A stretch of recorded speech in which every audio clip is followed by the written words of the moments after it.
in London. They found political asylum in London, in the UK, and not a day went by in my early childhood that I didn't count my blessings, that I had the freedoms that I had, and I knew early on that I wanted to use those freedoms to demand the freedoms of the Iranian people.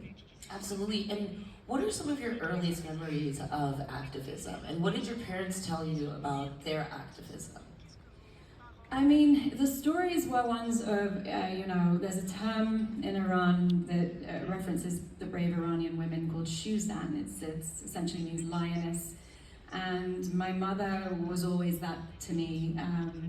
I visited Iran, the first and only time I visited Iran was when I was 12. I turned 13 in Tehran, and we had this harrowing experience with the so-called morality police. And I was walking, I was forced to wear a hijab, and I'd never been forced to do that. I mean, it wasn't my choice in the UK.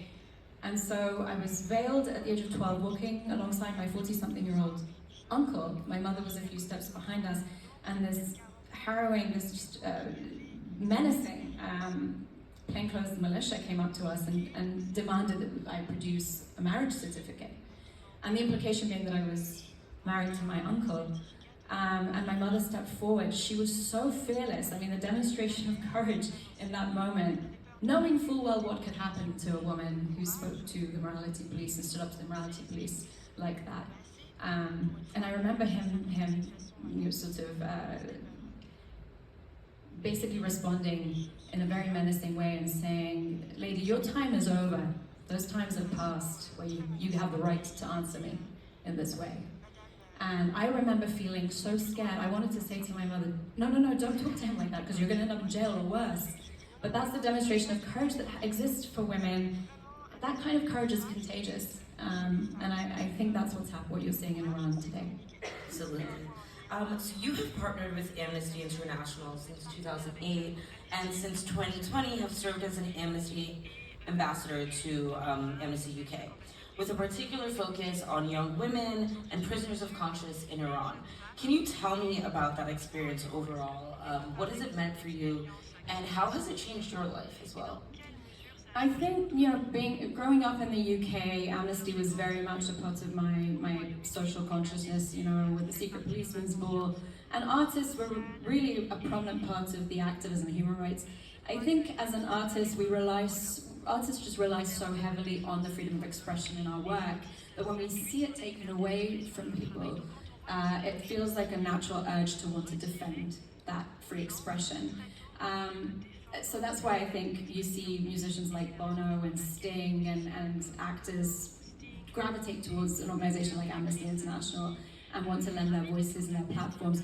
And that's essentially what happened with me. I knew that partnering with an organization would make my work more effective, more broadly seen and heard. And I've been partnering with them since 2008, and I've been an ambassador for Amnesty UK since 2020. And it really has, I think the partnership has helped to reach a broader audience, to have campaigns and plans in place to actually achieve impact and goals. Absolutely. And can you tell me, maybe, it's 2008, I don't want to age you, but that's 15 whole years. Can you tell me about a specific encounter you've had in doing your activism and doing outreach that has stuck with you? Yeah, I mean, numerous. I'm sure there are many. Yeah, this work can be very demoralizing because the successes, what we define as successes, are few and far between. You have to hold on to the victories, because every single one of those victories make the work worth it. It's why we do this. So anytime a political prisoner is freed, every time a wrongful execution sentence is stayed, every time a oppressive law is overturned, a family is reunited after a hostage is released. And so those are the moments when I saw, for example, Nazanin Zaghari-Ratcliffe for the first time, after being one of the many, many people who campaigned for her release. And she was reunited with her baby and her husband after 6 years of being held hostage in Iran. Every time, I met Roya Pirai, for example, whose mother was killed in Iran for protesting with almost 200 gun pellets in her body. And she, there's a very powerful image of her shaving her head in protest, standing at her mother's grave. But that courage, when I meet people like that, that keeps me going, that energizes me, and it makes every other moment worth it. Absolutely.